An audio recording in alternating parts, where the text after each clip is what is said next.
Welcome, Tribe. My name is Nicole Gerald, and I am a licensed therapist.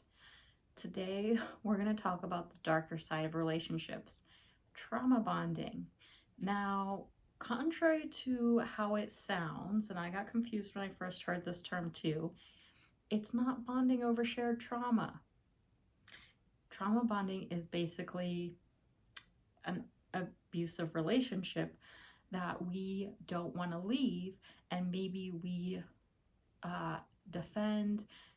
There's this pattern of intensity and abusive patterns keep happening, but maybe we don't see that we're in a trauma bond. We don't want to leave this relationship. So, that being said, with how tricky this is, today we're going to talk about 3 ways to know if you're in a trauma bond and just a little bit about what a healthy relationship, the counterbalance is for a healthy relationship.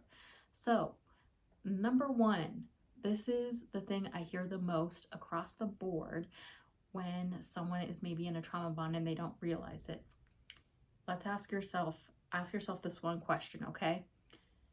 How much of my time and energy do I spend trying to fix the other person, trying to take care of the other person, trying to make the other person happy, right?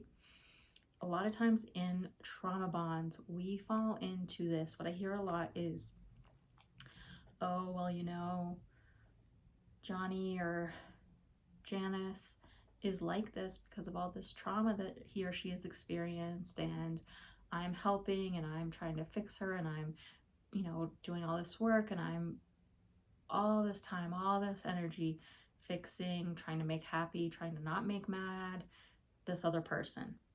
Well, that's not your job in a relationship. In a relationship, it's no one's job to fix another person, make the other person happy, or walk around and tiptoe not making them angry.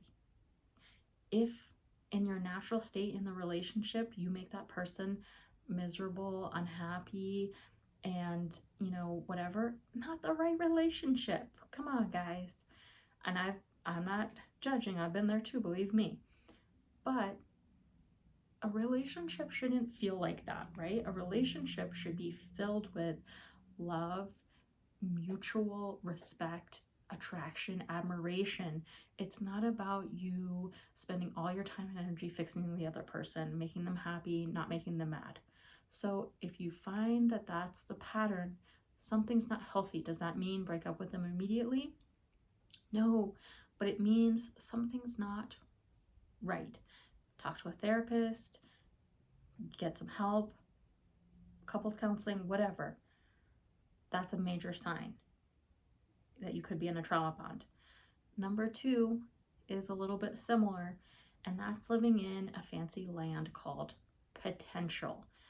In trauma bonds, sometimes there's this intensity, there's a back and forth, there's a runner chaser, it's coming, it's going, it's really good, it's horrible, right? So, if there's, let's say 15% of the time with at certain family functions, at their job, in the beginning, this person is like amazing. They're the type of person that if they're this person 100% of the time, throw out the handbag. This is your person. This person's amazing. This is the person you want to spend the rest of your life with. There's fireworks.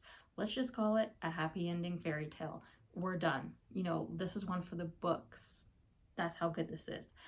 But let's say that time that person shows up that way just gets less and less and less, and they're showing up in different ways where they're not happy, where you're not happy, where you're not working on things, where it's just miserable, then we're not living in the present moment of reality, right? We're living in the potential of thinking, if I take something, walk something, do something, grab something, change something, then they'll love me like they did, or be that person that I thought they were, that maybe they've never been, kind of thing, right? So if you can't honestly, at the end of every single day, and you know, relationships are hit and miss, most of the days, want to be with that person and feel good, feel lucky, feel happy, then another red flag. What are we doing? Because people spend a lot of time in the land of potential, a lot of years going into the land of potential, which I understand. The last thing is basically, I'm going to do a role play because I'm so good at it. No, I'm just kidding. The person who's like, I've had all the trauma, I've done all the things, I've healed myself. It was easy. You just need to work harder, right? And suffice to say, the person who has done so much, they are beyond taking any kind of feedback, any type of information in. Let's just say you can't grow with this person, right? They know it all. And one day you're going to know as much as them. But until then, it's you picking up the slack damn near all the time till you can get up to their level. So that's just a way to say someone who's not open to feedback. If every time you bring up feedback to someone and their response is, well, you do blah, blah, blah, blah, blah, blah, blah, they're not open to feedback, right?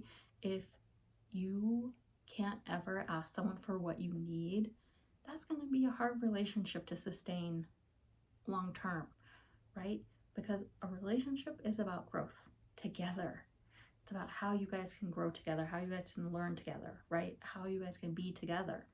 So there's that big pattern here. If you're focusing on them, if there's not space for you, that's a red flag. So one of the main things I encourage people to do is, and even if you're like in the relationship right now, imagine, and this is woo-woo stuff I'm going to say here right now, but imagine like a bubble, your protection energy, right? And then only let what you want into that bubble in terms of thoughts too.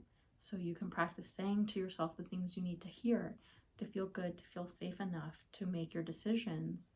But basically, another way to say this is spend time on yourself and feeling good and taking care of yourself, because someone has to. And a lot of times in those trauma bond relationships, no one's taking care of you. No one cares about how you feel. Maybe once in a while, you'll get that carrot, or you'll get something nice from that person. And it's always like, what's next coming? So take that time to be really kind to yourself. You deserve to be taken care of, starting with yourself, so you can accept that from someone else and be in a healthy relationship. Hopefully none of these applied. You're in a happy relationship. But if there are some that did, maybe sit back, take some reflection on whatever needs to be reflected, and reach out in terms of books, therapists, your own or couples counseling, searching the internet, fine, whatever you need, talking to some people, asking them how they feel about your partner can always be interesting. Not recommending that for sure, but I am wishing you guys so much love and light. Please like, subscribe, join the tribe. Bye.